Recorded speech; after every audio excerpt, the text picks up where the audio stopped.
ጂያን በዛሬው ዕለት ከእናቱ የሰማው እውነት አስደንግጦታል። ሰዳከት ለጂያን በመጨረሻ እውነቱን እንዲያውቅ አርገዋለች። ምክንያቱም ኤጀመል ልትገለው ስትል ጂያን አስቆሟታል። ትክክለኛውን ምክንያት ካላወቀ ከዚህ በኋላም እንደሚያስቆማት ታውቃለች። ግን እንባ የተናነቃትና ልታለቅስ ድርሳ ነበረ። ምክንያቱም ጂያን ከዚህ በኋላ እሷ የምትለውን ነገር እናት እንደመሆኗ መጠን እንኳን እየሰማት አይደለም። ነገር ግን አሁን የሞተው ታላቅ ወንድሙ ቦራን ትክክለኛ አባቱ ኤጀመል እንደሆነ ስትነግረው ክው ነበር ያለው። ኤጀመል ይህን ጉዳይ ደግሞ ካወቀ በቀጥታ የልጅ ልጅን አምጡ ብሎ ህፃኑን ጂያን እንደሚነጥቃቸው እየነገረችው ነበረ። ጂያን ተደናግጧል። እናቱ የምትለውን ነገር ለማመን ሁሉ ትንሽ እያስቸገረው ነበረ። ጂያን ነግሬ ነበረ፣ ይኸውልህ ኤጀመል አይለቀንም። እኔ እስከ ዛሬ ድረስ ለራሴ ምዬ አፌን ዘግቼ ነበረ። ይህን ሰውዬ በቻልነው መጠን ማስወገድ አለብን፣ እሱ አውሬ ነው እያለች ስትነግረው ጂያን ወደ ቀልቡ መመለስ ጀመረ። ሌላ ስለዚህ ጉዳይ የሚያቅሰዋል እያላን ነው። በጣም ግራ ግብት ብሎት ማንም የለም፣ እኔ ብቻ ነኝ የማውቀው፣ እኔ ብቻ ብላ ትነግረዋለች። ከዛ ጂያን ምን እንደተፈጠረ አንድ በአንድ ማወቅ ፈለገ። ይኸውልህ አባትህ እያንዳንዱ የሆነውን ነገር ያውቃል። አባትህ እያወቀ ነው የወደደኝ። የወንድሙን የኤጀመልን ጭካኔ በደንብ ያውቃል። ምን አይነት እፍረተ ቢስ እንደሆነ ያውቃል። ይህን እያወቀ ነበር ወደ እኔ የመጣው። አባትህ በተፈተንኩበት ሰዓት ላይ ደርሶልኛል። ያኔ ምንም የሌለኝ ምንም አቅም እንኳን የሌለኝ ደካማ ነበርኩኝ። 17 ዓመቴ ነበረ። ነፍሰ ጡር ነበርኩኝ። ቦራንን አርግዤ ነበረ። እኔ ያኔ ማለት ልክ እንደ ፈካ አበባ ነበርኩኝ። ብዙ ተስፋ ነበረኝ። አብረን ነበርን። ብዙ ጊዜ ቆይተናል እና ምናልባት ያኔ በቃ ማርገዜ ልነግረው ኤጀመልን ስጠባበቅ ነበረ። እርጉዝ ነኝ ብዬ ልነግረው በቃ ልቤ በኃይል እየመታ ነበረ። ደስ ብሎ ነበረ። እሱም በተስፋ ስጠብቅ የነበረው እሱም መጣ። ነገር ግን ሊጠጋኝ ሁሉ አልፈለገም። አይኔን ለማየት ሁሉ አልፈለገም። በቃ በመጨረሻም ሌላ ሴት እንደሚያገባ ነበር የነገረኝ። ይህንን አወቅኩኝ። በጣም ነበር የደነገጥኩት። በጣም ነበር ያዘንኩት። እግሩ ላይ ወድቄ ነበር የለመንኩት። እኔ እናንተ አንድ ላይ ነበርን እኮ ለፍቅራችን ብለ እንዳታወኝ ብዬ በጣም ብዙ ተለማመጥኩት። እሱ ግን እየሰማኝ አልነበረም። እኔ ግን ተስፋ አልቆረጥኩም። አሁንም ደጋግሜ ስለምነው ነበረ ትንሽ እንኳን እንዲራራልኝ፣ ትንሽ እንዲያዝንልኝ። እሱ ግን ሊጠጋኝም አልፈለገም። ጭራሽ ገፈተረኝ። ተንከባለልኩኝ ከገደል ላይ። በመጨረሻም ራሴን ሳትኩኝ። ከዛ በድንገት የኔ ወንድም እየመጣ ነበረ። ሐሰን አየኝ እንጂ ኤጀመል ሊጠጋኝም አልፈለገም። ኤጀመል እዛ ራሴን እንደ ሳትኩኝ እያየ ምንም ሊረዳኝ እንኳን አልፈለገም። ትቶኝ ሄደ። ወንድሜ ከመጣ በኋላ ግን ወዲያው ነበረ በቃ አባስን የጠራው። አዜምን ጠራው። አዜምም ከሰዎቹ ጋር መጣ። ከዛ ይዞኝ ሄደ። ሕክምና አገኘው። ከዛ እርጉዝ መሆኔ ተነገረኝ። ለሱም ተነገረው። ከዛ በመጨረሻም ይህንን ጣፋንታ ተቀበለ። ከዛ አባት ተንከባከበኝ። አባት ጠበቀኝ። ወደ እሱ አስጠጋኝ። አፈቀረኝ። እኔም አፈቀርኩት። ከዛ በኋላ የቦራን አባት ሆነ። እኔ ግን ልጆችን እኩል ያሳደግኳቸው። አንድም ቀን ቦራንን ከእናንተ ለይቼ አይቼው አላቅም። አሁን ገባረ ለትክክለኛ ምክንያቱ አንተ ለምን የልጅ አባት መሆን እንዳለብህ ከባለፈው ጀምሮ ተጨቀጨቀ የነበረው ለዚህ ነው። ከኛ ደም ነው ልጅ መወለድ ያለበት እንጂ ከኤጀመል አይደለም። ጂያን ህፃኑ የኤጀመል የልጅ ልጅ ነው። ይህን ስነግር ይግባ። ይህ ነው ትክክለኛው ምክንያት። ይኸውልህ እኛ በቻልነው አቅም ኤጀመልን ማስወገድ አለብን አለችው። ጂያን ትንሽ ደንገጥ ብሏል። እማዬ ስለዚህ ጉዳይ ሌላ ሰው ማወቅ የለበትም። እኔና አንቺ አፋችንን ዘግተን ከቆየ ማንም ሰው መቼም ቢሆን አያውቅም። በቃ እንዲሁ ባለበት ይቀጥላል። ጂያንም ልጅ ይሆናል። ምንም ችግር የለም። ምንም አይፈጠርም ከዚህ በኋላ ብሎ እናቱን እያቀፋን ነበረ። በአንድ በኩል ጂያን ከፍቶታል፣ ግራ ገባው። በውጭ በኩል ተቀመጠ፣ ጨንቆታል። ደረጃው ላይ ተቀምጦ ነበረ። ከዛ ደግሞ አሊያ ምነው ጂያን የት ሄደ ብላ እየፈለገችው ነው። ወጣ ስትል ተቀምጦ እየቆዘመ አየችው። ወደ ውስጥ ጠጋች። ጂያን ምን ሆነ ነው ሰላም አይደለም እንዴ እያለች ተመለከተችው። እሱ በአንድ አቅጣጫ ይመለከታል። ከዛ አጠገቡ ተቀመጠች። ምን ሆነ ነው ጂያን? እናትህ የነገረች ነገር አለ? በእሷ ምክንያት ነው እንደዚህ ሆንከው? እባክህ የተፈጠረ ነገር ካለ ንገረኝ እባክህ ብላ ጠየቀችው። አይ ምንም የለም ምንም ነገር የለም። ማውራት ካለብን በኋላ እናወራለን፣ አሁን ግን አልችልም ብሏት በቀጥታ ወደ ሚስጥር ቢሮ መጣ። ወደ ቢሮ ከገባ በኋላ ቁጭ ብሎ የአባቱን ፎቶ ይዞ ከራሱ ጋር እያወራ ነበረ። አባዬ አጎቴ ምንድነው ማየል ያደረገው? ምን አይነት ጭካኔ ነው? ቆይ ምን አይነት ነገር ነው? እንዴት ነው እርጉዝ ሆና እያወቀ ትቷት የሄደው? ምን አይነት ሸለመጥማጥ ነው? ቆይ እንዴት እንደዚህ ይደረጋል? አሁን ሁሉም ነገር እኔ እጅ ላይ ነው የወደቀው። ሁሉም ኃላፊነት እኔ እጅ ላይ ነው የወደቀው። ምንድነው የማረገው? አባዬ መኖር ነበረብህ። አሁን ታስፈልገኝ ነበረ። እኔ እንዳንተ ጠንካራ አይደለሁም። ብዙ ነገሮችን መቋቋም አልችልም። አባዬ ቢያንስ ጠንካራ እንደሆን ተነግረኝ ነበረ እያለው ምን ያህል እንደተሰላቸ ያወራል። ጂያን እንደዚህ አባቱን ፎቶ ይዞ እያወራ ከዛም እንዴ ብይኖሽ ካያኔ ማድ ነው ካያለ በዚህ በኩል እዚህ ጋር ደግሞ ናር ያለች እዚህ ጋር ማየ እዛ ጋር ደግሞ ኤጀመል ምንድነው የማረገው አባዬ እባክህ እርዳኝ እያለ እያወራ ነበር ከራሱ ጋር። ነገር ግን በድንገት ናሬ እንዲሁም ባሏ ኦስካን ወደ ቤት እየመጡ ናቸው። ሁለቱም አንድ ላይ ተያይዘው ወደ ግቢ እየገቡ ወዲያው አሊያ ያገኘቻቸው። ናሬ ምን ተፈጠረ በማለት እየጠየቀቻቸው ነበር። ምንም እማዬና ወንድሜ ታሉ ብላ ናሬ እየጠየቀች ነበረ። ምን ተፈጠረ በዚህ ሰዓት ችግር አለ እንዴ አለቻት። እማዬ አጎቴ ልገለው ሞከረች ብላ ነገረቻት። ምን ትላለች አሊያ በጣም ድንግጣ። እንዴት ምንም እየገባኝ አይደለም እንዴ የምታወሩትን ነገር እየሰማችሁት ነው እንዴ ኦስካን ምንድነው ነገሩ አለችው። ሰምቻለሁ እኔ ነኝ የነገርኳት ሰምቼ በማለት ተናገረ። ቆይ ጂያን ስለዚህ ጉዳይ ያውቃል በማለት ጠየቀቻት። አሊያ አዎ ያውቃል እሱ ነው እንዳይገድል ያደረገው እንደውም ያስቆመው እሱ ነው ጣልቃ ገብቶ በማለት ስትናገር ድንገት ሻይንም ቢሆን ስለዚህ ጉዳይ ሰምተዋል። ቀጥታ ሰዳከትን ሊጠይቃት እየመጣ ነበረ። ሰዳከት አልቦራ እያለ በውጭ በኩል ይጣራል። ሻይን መጣ እንዴ እያለች ናሬ እሱን ለማረጋጋት ወደ በሩ እየመጣች ሻይን በአንድ በኩል በሩ ጋር ቆሞ እያስቸገረ ነው ያለው። 4 ወንዶች ይዘውታል። ከሱ ጋር እየታገሉ ናቸው። እነሱ በሩን አስከፍቶ ለመግባት ጥረት እያደረገ ነበረ። ከዛ በድንገት ሙዛፈር ነው የመጣው። ሙዛፈር እንደመጣ ቆይ አንዴ እያለ ድምፁን የሰሙት እና አሊያም ተጣርፈው መጥተው በሩን እየከፈቱ ወደ ውጭ እየወጡ ነበረ። ሻይንን እየገላገሉን ነበረ። ምንድነው እቺ ሴት ግን ምንድነው ሀሳቧ? ቆይ ግን እህቴ ባለፈው አንቺን ገላሻል ነበር እንዴ እያለ አሊያን እየተመለከተ እየጮኸ ነበረ። አሊያ ደግሞ እባክህ ተረጋጋ ሻይን ትለዋለች። በአንድ በኩል ሰዳከት ቀስ እያለች ከቤት እየወጣች ነው። ከዛ አያት። ሻይን ሲያት ወይዘሮ ሰዳከት እያለ እየጮኸ ወደ ውስጥ እየገባ ነበር። ምሮከኛ መፈልጊው ምን እናርግሽ ይላታል። ናሬ ደግሞ ሻይን ቆይ አንዴ ትለዋለች። ምንድነው ከኛ ጋር ችግርሽ? በተናገር ያለሽን ችግር ምንድነው ነገሩ? ሁልጊዜኛን ለማጥፋት ጥረት የምታረጊው እያለ እየቀረበ ድንገት የመጣው ጂያን ነው። ጂያን ከእናቱ ኋላ ይመጣና ሽጉጥ ወደ ላይ እየተኮሰ ቀጥታ ሽጉጡን ወደ ሻይን እያነጣጠረ ነበረ።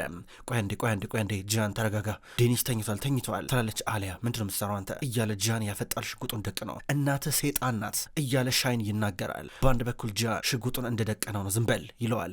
እናትህ ጨካኝ ናት፣ እናትህ ርህራሚ የሚባል ነገር አታውቅም እያሉ ነበረ። ጨካኝ ቢኖር አባትህ ነው፣ አባትን ሄደና ጠይቀው ለጭካኔው እያሉ ነበረ። እንዴት እንደዚህ ይደረጋል ታዲያ? ለምንድነው ያተረፍከው አባቴ ጨካኝ ከሆነ ለምንድነው ያተረፍከው?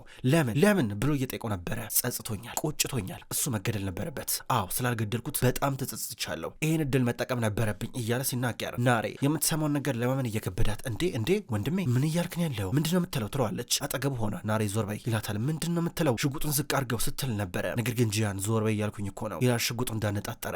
አሊያም ብትሆን ጂያን ተቀየረብኝ ብላለች። ጂያን እባክህ ተረጋጋ እያለች እየጠየቀች ነበረ። አሃ ጸጽተዋል፣ ቆይቷል ማለት ነው፣ ጥሩ ድገማ ታዲያ እያለ ነበረ። ጂያን ሽጉጡን እንዳነጣጠረ ናሬ ከሻይን ፊት ለፊት እየቆመች ነው። ወንድሜ ተረጋጋ ትለዋለች። በአንድ በኩል ሻይን ምንድነው ባለፈው ያልከኝ በካያ ምክንያት አባትን ልገለው አልፈልግም አልነበረ ያልከኝ? ምንድነው ታዲያ ይሄ ውሸት፣ ይሄ መቀየር እያሉ ነበረ። አዎ ይሄ ድሮ የተፈጠረ ነገር ነው፣ አሁን ደግሞ አዲስ ነገር ተፈጥሯል። ሻይን በል ውጣ ከዚህ እያሉ ነበረ። ወንድማማቾች እኮ ነን፣ ግን ወንድማማቾች ነበር። እንዴት ወንድሙ ላይ እንደዚህ ነገር ያደርጋል እያለ ሻይን እያበደ ነው። ህሊና የሚባል ነገር የላችሁ ብሏቸው ትቷቸው ወጣ። ከዛ በአንድ በኩል ናሬ ወንድሜ ምንድን ያረከው እያለች በቀጥታ ሻይንን ትከተለዋለች። በር ድረስ ተከተለችው። ጭራሽ ሊረጋጋ አልቻለም፣ እየወጣ ነበረ። ከዛ ናሬ አሰበችና ከአንደኛው ሽጉጡን ነጥቃ ተቀበለችና በቀጥታ ወደ እናቷ እየነጣጠረች ነበረ። ጂያን ከዛ ቶሎ ብሎ ወዲያው ሽጉጡን እየተቀበላን ነበረ። ተኩሽ ትላታለች። ሰዳከት ደግሞ እተኩሳለሁ እማዬ ጨካኝ ነሽ፣ ለምንድነው ግን እንደዚህ የምትሆኘው? ህይወታችንን አበላሸሸው ብሏ ከሷ ጋር ስትጫጫ ጂያን ወዲያው ሽጉጡን ሲቀበላት ቆይ አንተ ለምንድነው ሻይንን ጠላት ልታደርግ የምትሞክረው ትለዋለች። ይኸውልሽ ክፉ ነገር አታናግሪ ናሬ፣ ሽጉጡን አምጪው እያለ ተቀበላት። ከዛ ወዲያው ነበረ የወደቀችው። በፊት ለፊቷ ከወደቀች በኋላ አንድ የማምና አንተን ነበርክ፣ አስከፍተኛል ወንድሜ፣ ዋጋ ትከፍላለህ እያለች ነበረ። ኦስካን ሚስትን ቤቱ ሰዳት እያለ ጂያን ይናገራል። ኦስካን ከናሬ ጋር ወደ ውስጥ እየገባ ነበረ። ከዛ ሁሉም ከሄዱ በኋላ የቀሩት 3ቱ ናቸው፣ አሊያ፣ ጂያን እንዲሁም ሰዳከት። ወይዘሮ ሰዳከት ምንድነው ሀሳብሽ እንዴ? ብለሽ ደግሞ ልጆችሽን ጠላትሽ ልታረያቸው ነው? ምንድነው አላማሽ? ቆይ ምንም እየገባኝ እኮ አይደለም አለቻት። ሰዳከት ዝም ብላ ካየቻት በኋላ አንቺ መቼም አይገባሽም፣ ገብቶሽም አያውቅም፣ ጂያን ሚስትን ዝም አስብላት አለችው። ከዛ ዞር አለና ጂያን አሊያን ካያት በኋላ እማዬ በቃ አንቺ ረፍት አድርጊ ወደ ክፍልሽ ሂጂ አላት። ሰዳከት ትታቸው ሄደች። ጂያን ምንድነው ነገሩ እያለች አሊያ እንደገና ከሱ ጋር ደግሞ ልትጨቃጨቅ ነበር። በቃሽ ብሏት ትቷት ሄደ። በአንድ በኩል ኤጀመል ዛሬ የተፈጠረው ነገር ትንሽ ድንጋጤ ፈጥሮበታል። አሁን ቤተሰቡ እንዳለ ወደ ሆስፒታል መጥተዋል። ምንድነው የሆነው? ምንድነው የተፈጠረው? እቺ ሴት ምሮከኛ የምትፈልገው እያለች ቪዳን ትናገራለች። ከዛ ሻይን መጣ። ሻይን ወደ ክፍሉ እየገባ ነበረ። እውነት ለመናገር እኛ ከዚህ ነገር ማምለጥ አንችልም፣ የትም ብትሄድ እኮ በቃ እነዚህ ሰዎች እኮ ሊገሉ እኮ ይሞክራሉ እኮ ወደፊት እያለች ቪዳንንም ትናገራለች። በአንድ በኩል ዜሬን ደግሞ ያው አባዬ ተረጋጋ፣ ያው ወንድሜ ጃን እኮ አትርፈዋል እኮ እሱ ሲጀመር እንደዚህ ነገር እንዲፈጠር አይፈልግም እያለች ስትናገር ዝም በይ እንዲህ ደግሞ ተደረባ ታወራለች እንዴ? ወንድሜ ጂያን ስትይ እንዳልሰማ ያ ሴጣን እያስመሰለ ነው፣ አውቆ ነው እያስመሰለ ነው፣ እድሉን ቢያገኝ አይምረኝም አላለና ሻሂን ታዲያ ምንድን ነው ምን አዲስ ነገር አለ እያለው ነበረ። ጂያን ያው ተጸጽቻለሁ አለኝ አለው። ይህ ውሸታም በለው አስመሳይ በለው ምኑ ነው የሚጸጸተው እያለው ነበረ። አባዬ አልገባ አባትህን ስላልገደልኩት ጸጽቶኛል ነው ያለው ብሎ ሲነግረው እኮ ምን አልኩኝ እኔ ምን አልኩኝ? ከዚህ መትረፍ አለብኝ እኮ ነው ያልኩት። ከዚህ ሞት እንዳመልጥ ደግሞ ማምለጥ አለብኝ። ዜሬን ይሄ ጨዋታ ነው አይገባሽም እንዴ? እነዚህ ሰዎች ሊገሉኝ ነው የሚፈልጉት። ይኸውላችሁ ከዚህ እስር ቤት ማምለጥ አለብኝ፣ እንዳመልጥ መርዳት አለባችሁ እኔ እያለ እየጮኸ ድንገት ደሚር መጣ።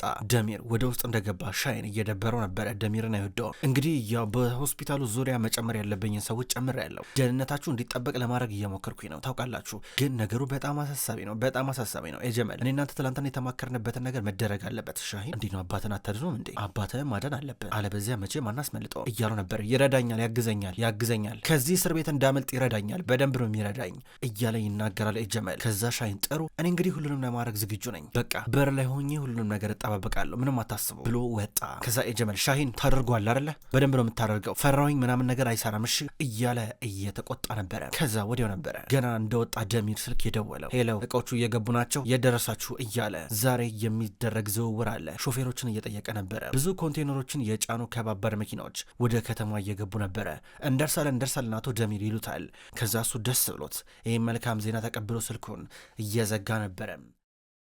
ጂያን ወደ ክፍሉ እየመጣ ነው። አሊያ ብዙ ጥያቄ አላት፣ እየተከተለችው ነበረ። ጂያን ቆይ አንዴ አንተ እንዴ ናሬ እንደዚህ በመሆኗ ተጠያቂው አንተ ነህ እሺ ተጠያቂው አንተ ነህ ይገባል አይደል ለምለው ትሏለች። ሊገባ ነበረ ቆም ብሎ አያት። ቆይ አንተ እንዴት ነው እናትህ እንደዚህ ስትሆን ዝም የምትላት ምን ማለት ነው? እሺ እናትህ አንድ ጊዜ ስትሰራች ከዛ መልሳ አስተካከልከው፣ ታዲያ ደግሞ ምንድነው የምትለው? ለምንድነው ለሻይን እንደዚህ የምትናገረው? ጂያን በጣም እኮ ነው ሰው የሚጎዳው። ምን ሆነ ነው? ቆይ አንተ የሚባልና የማይባል ነገር ለይታ አታውቅም እንዴ? ስላልገደልኩ ጸጽቶኛል ማለት ምን ማለት ነው? ምን እያረክ ነው አለችው።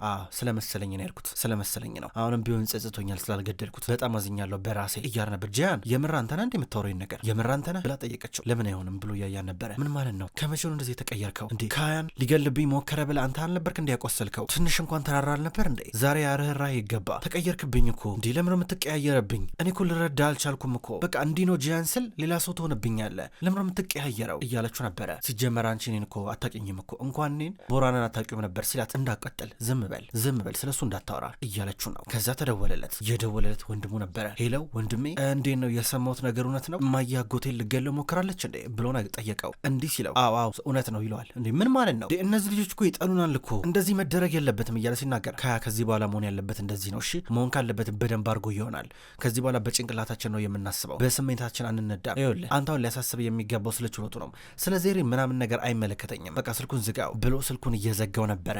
ጂያን ትንሽ ኮስተርተር እያለ ነበረ። በአንድ ጊዜ ተቀየረባት ግን ለአሊያ ነው። አሊያ እንዴት እንደዚህ ወንድምን ታወራለህ ብላ እንደገና ሌላ ጥያቄ እየጠየቀች ነው። እየገባኝ አይደለም ትሏለች። ተይም በቃ ብሏት ኮቱን ይዞ እየወጣ ነበረ። በሌላ በኩል ናሬ ወደ ቤት እየመጣች ነው ከባሏ ጋር በቀጥታ ከኦስካን ጋር ወደ ቤታቸው እየገቡ ከዛ ወደ መኝታ ክፍሏ ገባች። በሯን ሳትዘጋ ከገባች በኋላ አልጋዋ ላይ ሄዳ ለጥ እያለች ነው። እንዲህ ስትተኛ ዝም ብሎ ኦስካን እያያ ነበር። በርጋ ቆመው ዝም ብለው ካያ በኋላ ከዛ ወደ እሷ ቀረበ። ወደ መኝታ ክፍሏ ገባና የተኛችው ናሬ ዝም ብሎ ተመለከታት። ከዛ ዝቅ ብሎ ጫማ ሊያልቅላት ነበር። ምን እያረክ ነው ያለው? ዞር በል ከፊት ለፊቴ አለችው። ምን አረኩኝ እያለ ነበር። ምን ልትሆን ውጣ ከዚህ ስትለው ነበረ። ከዛ ፈገግ ብሎ አያትና ዞር እያለ ነበረ። ገና ዞር ከማለቱ ምንድን ነው ደስ አለ እንዴ አለችው። አዎ ደስ ብሎኛል። ለምን ደስ አለኝ እንዳለኝ ታውቂያለሽ? አንቺና ሻይን መቼም ብትሆኑ አንድ አትሆኑም። አበቃ ሁለታችሁ አንድ እስካልሆናችሁ ድረስ እኔ ደስተኛ ነኝ እያለን ነበረ። ታውታው እንደዚህ ዞሮ አትደሰት አለችው። እደሰታለሁ ከዚህ በኋላ ሁለታችሁ አንድ ላይ አትሆኑም በማለት ተናገረ። ይሄ ማለት ግን እናንተ አንድ ላይ እንሆናለን ማለት አይደለም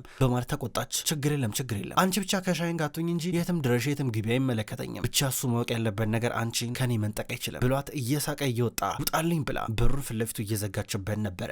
በአንድ በኩል ጂያን ጨንቆታል። እየጠጣ እሳት እየሞቀ ነው ያለው። ዝም ብሎ ያስባል። እናቱ ሰዳከት ደግሞ የፎቶ አልበሞችን እያየች ነበረ። ናሬ ስትቆጣት እያስታወሰች እያለቀሰች ነው። ማንም ይረዳኝ የለም ብላ ታስባለች። ጂያን ደግሞ በደንብ አድርጎ ከጠጣ በኋላ እየተወላገደ እየተንገዳገደ የመጣው ወደ ህፃኑ ጂያን መኝታ ክፍል ነበረ። ከመጣ በኋላ ወዲያው ነበር ኮቱን አውልቆ ህፃኑን አቅፎት እንቅልፉን የተኛው። ከዛ አሊያ ትንሽ ቆየት ብላ ልጇን ለማየት መጣች። ስትመጣ ጂያንን አገኘችው። ትንሽ ደንገጥ አለች። ከዛ ጫማውን እያወለቀችለት የሆነ ነገር ደረባለት። ትታቸው እየወጣች ነበረ። ከዛም አሊያ በጠዋት ተነስታለች ከእንቅልፏ። በአንድ አቅጣጫ ትመለከታለች። ህፃኑ ጂያንም ከእንቅልፉ እየተነሳ ነው። አጎቱን እየቀሰቀሰው ነው። ሁለቱም አንድ ላይ ይላፋሉ። እየተላፉ ድንገት አሊያ መጣ ልብስ ልትቀይርለን ነበር፣ ነገር ግን እማዬ እኔ እኮ ትልቅ ልጅ ሆኛለሁ አድጌያለሁ እያለ በራሱ እየቀየረ ማታ ሰክረ እዚህ ነበር የመጣው ምን ስለጠጣ ነው እንደዚህ መት የተኛው ብላ ጠየቀችው። ኧረ አይደለም ክፍሉ ትንሽ ተቀላቅሎብኝ ነው ብሎ ነገራት። ተው እባክህ ግን ትላንትና ያሳየው ባህሪ ትክክል አይደለም። ምን ጸጽቶ ሆኖ እንዴ? የተጸጸትክ ትመስላለህ ጂያን፣ በጣም የጨነቀ እኮ ትመስላለህ፣ ያዘንክ ትመስላለህ አለችው። አይ እንደዛ አይደለም ስለጠጣኝ ነው፣ ጠጥቼ ስላደርኩኝ ነው አላት። መልሶ እርስ በርስ ሲጋጭባት ትኩር ብላ አየችው። ከዛ ትታቸው እየወጣች ነበረ። ከዛ ዘይነብን ልታያት እየመጣች ነው። በድንገት ሰዳከት እሞ እየሰማሽ ነው? የዘይነብን ልብስ አዘጋጅላት፣ ወደ መጣችበት ትመልሳለች። ሲፈልጉ እንደፈለጉ ያርጓት ስትል ነበረ። እንዴ ወይዘሮ ሰዳከት ነፍሰ ጡር እኮ ናት ልጅቷ ወዴት ትሂድ ብላ የጠየቀቻ ነበር። አያገባኝም ትላለች። ከዛ ድንገት ጂያን መጣ። እሞ ቆይ አንዴ ያው ዘይነብን ጥሪያት እስኪ እያለ ዘይነብ እንድትጠራ አረገ። ዘይነብ መጣች። ዘይነብ ከመጣች በኋላ እሺ ዘይነብ ጥሩ ያው የምታፈቅሪው ልጅ ስሙ ማን ነው ብሎ ጠየቃት። ጀማል ይባላል ብላ ነገረችው። ጀማል ጥሩ ያው ከጀማል ጋር እንድትገናኙ እናደርጋለን። ሙዛፈር ከጀማል ጋር እንዲገናኙ አንታርግ።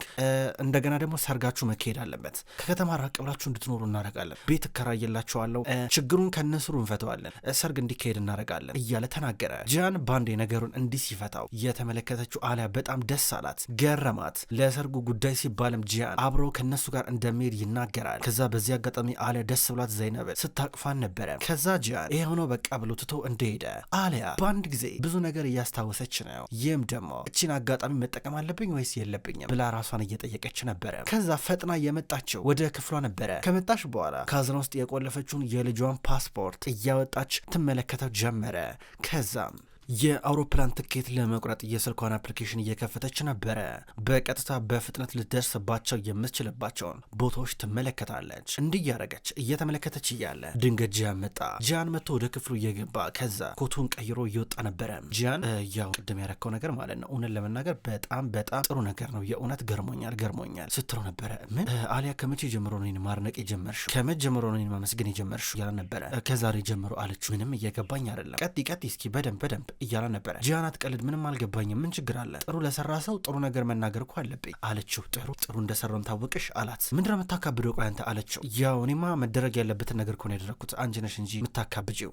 በነገራችን ላይ ልጅቷ ልታመልጥ ነበረ፣ ቤተሰቦቿ ሊገሏን ነበረ፣ ሄደሽ አዳንሻት፣ ከዛ ብዙ ነገር ለሱ አድርገሽላን ነበረ እና እኔም ቢሆን ላመሰግንሽ ፈልጋለሁ እያለ ነበረ። ታዲያ እኔ ምለው ሰርጉ መቼ ነው አለችው። አላውቅም አላት። እርግጠኛ ናት አታውቅም አለችው። አዎ አላውቅም እያላን ነበረ። ጥሩ ብቻ ነው የምትሄደው አለችው። አዎ ብቻ ብሎ ይመልስላታል። እንግዲያውስ እኔም አብሬ ሄዳለሁ አለችው። የማይመስል ነገር ነው። ሆስፒታል ውስጥ ስራሽስ አላት። ችግር የለም የስራ ፈቃድ አስገባለሁ አለችው። ለምን ሲባል አላት። በቃ ብሬ መሄድ አለብኝ እያለችው ነበረ። አልገባህ አለው። ከዛ በኋላ ህፃኑም ዴኒዝም ይሄዳል አለችው። ለምን ሲባል አይሄድም አላት። ሁለቱ በዚህ ምክንያት መከራከር ጀመሩ። እሷ ይሄዳል ትላለች። ጂያን አይሄድም ይሄ ነው ውሳኔ ብሏት እየወጣ ነው ያለው። ጂያን ወደ ሚስጥር ቢሮ መጥቶ ተቀምጧል። እዛ ቁጭ ብሎ እያሰበ ነበር። እናቱ ድንገት መጣች። እማዬ ይኸውልሽ ምነግርሽ ነገር አለ። ይሄ ነገር ላንቺ ከባድ እንደሆነ ይገባኛል፣ ግን ያው ብዙ ነገሮችን ማስታወስ የጀመርኩት አሁን ነው። ከመጀመሪያው ቀን ጀምሮ ቦራን የኔ ታላቅ እንደመሆኑ መጠን የቤተሰቡ መሪ መሆን የሚገባው እሱ ነው። ኃላፊነቱ እሱ ላይ ነበር ያለው። ነገር ግን አንቺ እሱ መሪ መሆን ሲገባው መጀመሪያ ሽጉጥ መተሽ የሰጠሽኝ ለኔ ነበረ። እንደውም እሱም ትምህርቱን እንዲማር ነበር የምትፈልጊው። ቀጥታ ትምህርቱን እንዲማር ወደ ኢስታንቡል ነበር የላክሽው። እኔ የምፈልግ የነበረው ሕክምና ማጥናት ነበረ። ትምህርቴን ነበር የምፈልገው። ነገር ግን ቤተሰብ እንድመራ ነበር አንቺ የምትፈልጊው። ሳስታውስ ነገሩ ሲገባኝ ለካ የኤጀመል ልጅ ስለነበር ነው፣ የኤጀመል ደም ስላለው ነው። እኔ ደግሞ የአባቴ የአዜም ልጅ ስለሆንኩኝ አንቺ ያሰብሽው እንደዚህ ነው። እኔን እያዘጋጅሽኝ የነበረው ለመሪነት ነበረ። በዚህ ምክንያት ነው አይደል ልጅ ከኔ ስትፈልግ የነበረው አላት። አዎ ትሏለች። ጥሩ ማየውልሽ እኔ አንድ ወንድም ነው ያለኝ፣ እሱም ቦራን ነው። እኔ እሱ የእሱ ደም ነው የኔ ደም ነው፣ ደማችን ይለያያል ምናም ብዬ ምንም ለይቼ ማስበው ነገር የለም። ቦራን ለእኔ ወንድሜ ነው፣ ጂያን የእሱ ልጅ ደግሞ ለእኔ ልጄ ነው። እማዬ ከዚህ ውጭ ምንም አይነት ሀሳብም አቋምም የለኝም። የኔ የመጨረሻ አቋም ሀሳብ ይሄ ነው ብሎ ነገራት። እምባ እየተናነቃት ታየዋለች። ጂያንም ቢሆን ይህን ውሳኔ ሲወስን እምባ እየተናነቀው ነበረ። በአንድ በኩል አሊያ ደግሞ ትኬት ቶሎ ብላ ቆርጣ ቶሎ ብላ ከዚህ ሀገር የምታመልጥበት መንገድ ነው የምታመቻቸው። ጂያን እስካሁን ድረስ ምን እንዳቀደች ምን እንዳሰበች፣ ቀጥታ ለምን ወደ ሰርጉ መሄድ እንደፈለገች ከፍላጎቶቿ ጀርባ ከጥያቄዋ ጀርባ ምን እንዳለ ምንም እየገባው ያለም አይመስልም። ነገር ግን አሊያ ቶሎ ለማምለጥ ተቻኩላለች። ክቡራን ተመልካቾች ዘውድ ድራማ የተከታተላችሁትን ይመስላል። ውድ ተመልካቾች ቅጠል ቲቪ የዩቲዩብ ቻናል ዘውድ የሚሰኘው ተከታታይ የቱርክ ድራማ በዚሁ መልክ በዚሁ አቀራረብ ወደ እናንተ ዘውትር ይዞ ይመጣል። ዘውድ ድራማ ከተጀመረ እናው በርካታ ክፍሎች ተቆጠሩ። እስከ ድራማው ፍጻሜ እስከ መጨረሻዎቹ ክፍል ድረስ አብራችሁ እንድትቆዩ በትህትና የምጠይቅ ይሆናል። ሁሉ ጊዜ በኮሜንታችሁ በላይካችሁ የምታበረታቱኝ ውድ ክቡራን ተመልካቾች ከልቤ አመሰግናለሁ። በቀጣይ ተከታይ ክፍሎች እስከምንገናኝ ድረስ በያላችሁበት መልካም ቆይታ ይሆን።